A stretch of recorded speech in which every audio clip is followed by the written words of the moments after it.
I've gone through this video like 2 times without knowing that I wasn't recording. My chest is pinning me.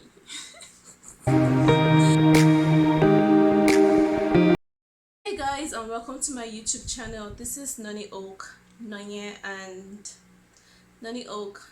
You could call me Nani, you could call me Angela, you could call me anyone. Noye, Angela, Nani, either one, I would answer you. So welcome to my YouTube channel, guys. I'm finally doing this. Finally, after a long time procrastination, guys, guess what? Your girl is doing this. Okay, let's see where this goes.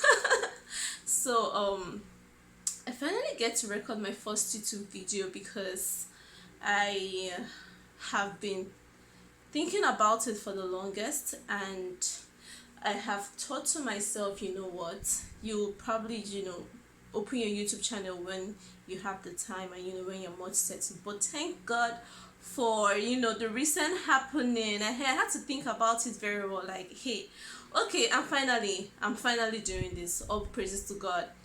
So this particular YouTube video is all about, me vlogging, showing my life, being vulnerable. As regards my personal life, I have decided to come forward to you guys to show you guys the real me, like what life has been for me for like the longest. And I'm really excited to take you guys along this journey with me. And for the most part, this vlog will be about vlogging, inspiration, every other thing I inserted there, food, fashion, whatever that comes up. I'm just gonna be putting up for you guys to see. What inspired me to open a YouTube channel? Like I said earlier myself, life has been a roller coaster for me since I was 17, and I thought to myself to share my story with you guys. And doing this is kind of, I'm nervous. Yes, I'm nervous, but I'm also happy. And I'm also happy doing this for you guys too. I'm also happy putting myself out there and letting you guys know the real story, what the real story has always been, so that when you see me outside tomorrow, or probably when you see me talking, or you'll be able to relate. Kind of, I'm trying to build this relationship with me and you. So where will I start from? So what I remember, and what it is that I grew up in Nigeria. I mean, you guys would tell from my accent, and yes, I'm an Akokite. I graduated from University of Lagos about 2015, and I gained admission in Unilag 2009. Okay, I gained admission in Unilag 2009, and late 2010 I got involved in an accident. So this accident I'm about to tell you guys, this has been what many of you guys would know, and then my new subscribers wouldn't know, and the people that don't know me directly wouldn't know my story. So I used to be a model. I used to do different jobs, like different modeling jobs. And I remember this particular day, my family friend gave me a job. She told me, okay, you know what, Noye, I have this job that would really be nice for you. You should probably check it out. And then, okay, I was open to it. I went for the audition. I scaled through the audition, and then on the day of the event, which was on a Sunday, I stepped out of the house to go to the event. And you guys, where I live, you have to go through like a pedestrian bridge, and then to get like a public transport to take you to wherever you're going to. So I went through all of that process, got to where I was supposed to get like a public bus to take me to where I was going to. And I was the last person who boarded this particular bus. And the way it works, I'm going to be inserting like a picture to show you what. But Nigerians would definitely know that it's like downfall. And I was the last person to board this particular bus, and mind you, there was no bus conductor. It was just the driver, and he pulled out the last seat that was close to the door. I sat on the last seat, obviously, because I was the last person. And then he just jammed the door, like closed the door, and went to the driver's seat and started the journey. On getting to Oshodi, because it was Oshodi bus that I took. On getting to Oshodi, he highlighted two passengers in front of the seat, in front of like the two passengers that were seated in front of the car. He highlighted them at Charity bus stop, to be precise. And then on his way moving to the main road, and then a car from nowhere hit the bus that I was inside, and I fell off. Yes, I fell off from the bus. As soon as I fell down from this bus, I didn't even know I'd fallen down from the bus. I didn't know that I was on the floor or I was on the road. I didn't know anything. The next minute I gained consciousness, I saw a big truck on my leg, on my right leg to be precise. I didn't know what to do. I didn't know what to think. I was lost. I'm like, what's going on? And then the people around just said stop, and the guy stopped, but he was already halfway down my leg. He had already gone through my leg, my knee, everything. And the truck is so big. I would also insert what the truck looks like so that you guys will have like this truck is. And then they couldn't obviously get my leg out of the tire, so they were like, reverse. So he reversed on that same leg. Guys, I don't even know what to think. I was so dumbfounded. I thought I was dreaming. I had to call all my names. So they took me to Gobi Hospital. And guys, the doctors checked my PCV, that's like my blood count, the blood in my body, and it was just on 7%.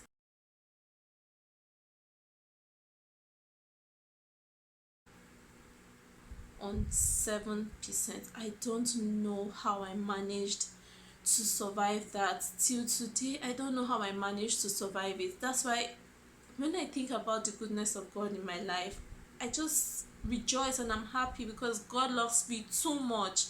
His love for me is just abundant. I can't even explain it. I can't even explain the kind of love God has towards me with everything I have been through. Okay, and according to my people and my sister, they were about signing papers to amputate my leg. They were like, you know what, your leg is going to be cut.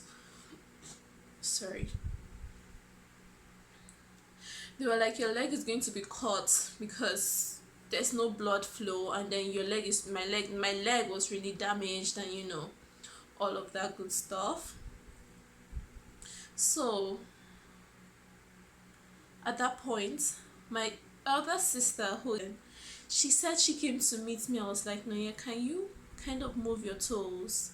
And then I moved it, and then she alerted the doctors that there's life in the leg, that you can sustain the leg, you can sustain the life in the leg, and that was it. That was how my leg was not amputated. Nothing happened to my leg, but it was hell. It was hell going through daily dressings in the hospital. Like every day felt like I was in hellfire. Like I was suffering for the sins that I didn't even know I committed.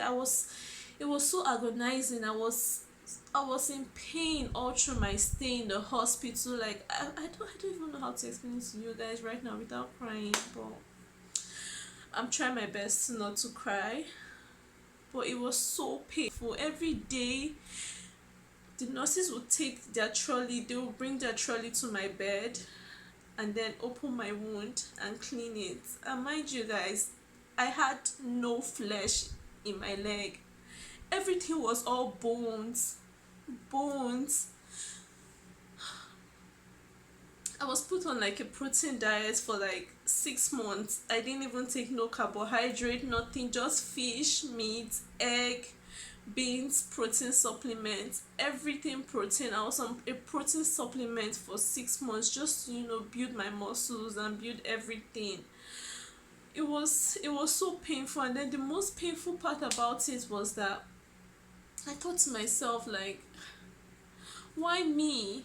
Why me at that point? But then I'm like, if not me, who else? God particularly chose me because He knows I could carry this. And so at 17, guys, I was barely 17 years old since the accident. I was barely 17 years old, and I went through all of that. The dressings, everything. I remember one certain day, because of drug addictions and opioid addictions and all of that. They avoided giving me narcotics and all of that, so they kind of minimized it and totally stopped giving me narcotics. So my doctor at that point came to the ward, and then he was playing with me like, hey, no, yeah, how you doing, how's your day and everything. He said he was going to perform a procedure on my leg. Guys, he came with a surgical blade, opened my wound and scraped out my wound, like scraped out the dead parts, and he was cleaning it, and all I was doing was yelling, crying, begging.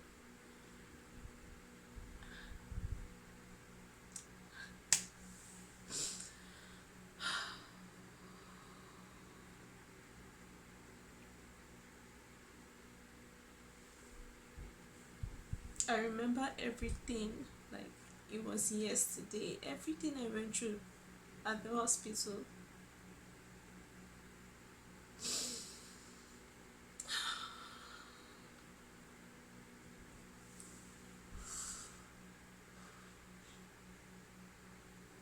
He was done. He gave my mom, how Nigerian system is, like Nigerian medical system is, it's not good at all, guys. It's not good. Give my mom the calico and everything to wash out my blood and those dead cells. And then he just smiled, wrapped in my wound, and I was just there crying, running temperature. Like my body was hot, my temperature was high, like high. My whole body was hot. You will put ice on my body, and then the ice will literally melt. It was, I don't know how to explain this to you guys, but everything was just, I don't know how I survived it also with my health status and everything. I don't know how I did it, guys. It was just God. That's what I'm like, God, what God has done for me in my life, I just have to do this for Him, to let people know that there's a God out there who knows everything and who is always by our side. I did the whole skin grafts. They took flesh from my left thigh, and then covered the whole injury, whole wound. But the total of period spent in the hospital was like a year, because all this process, wound dressing, um skin grafts, then the skin growing, healing, everything, it took so much time. Guys, you would think that is all. I got discharged. I was so happy to leave the hospital. God, it was like everybody in the hospital literally rejoiced that the year was leaving, because they could feel my pain. The nurses could feel my pain, the doctors could feel my pain, but it was like they couldn't do anything about it. Everyone was so happy that I was finally leaving the hospital. I myself, I was so happy, like, God, I'm going to see the sun finally, like I'm going to see the streets, like, what? I was so happy to leave the hospital. Like, it was like my freedom. So as soon as I left the hospital, I kept on going for my doctor's appointment, and then my doctor was like, you know what, I should start my physiotherapy to try and see if my knee would bend to like a certain length. Pardon my lighting, because I'm kind of losing daylight, so I turned on my ring light, so I don't know if the lighting is really gonna be good. But the last I remember before my phone shut me off is the part where my doctor referred me to a physiotherapy. I've gone through this video like 2 times without knowing that I wasn't recording. My chest is pinning me. So um my doctor referred me to a physiotherapist, okay, and I decided to go for physiotherapy at that point because people are like, oh no, you should resume physiotherapy and all of that. I went through physiotherapy, okay, but the thing about it is this man in particular was forcefully trying to bend my knee, picking it up until he cracked my bone. He broke my bone for the second time. For the second time, yeah, he broke my bones, and I had to be on cast for 4 months. I was on cast for 4 months, and I already started school. So I was on cast for like 4 months. I started school. I was struggling in classes. I was struggling with everything. I suffered from amnesia, which is the loss of memory. I struggled in school, reading, studying, was a struggle. I would have to literally read a particular line or paragraph like 10 times. I'll write it down, to remember, think about it, write it down. Like understanding and getting things settled in my head was really difficult and challenging for me at that point.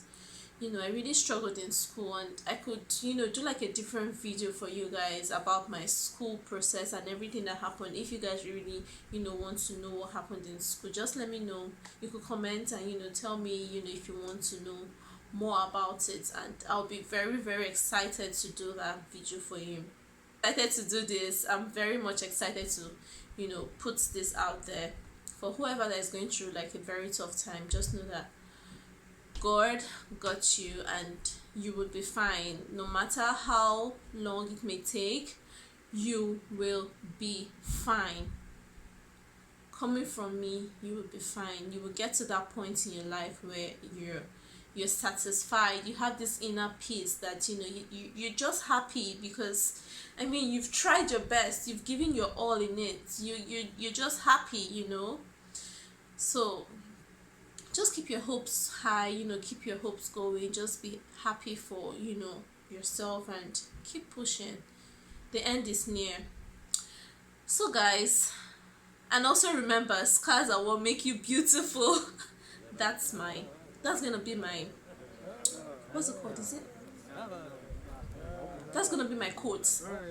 Scars are what make you beautiful. That's gonna be my quote on this YouTube channel. So I would always make that statement. Scars are what make you beautiful at the end of my videos, because you're very beautiful. You've tried.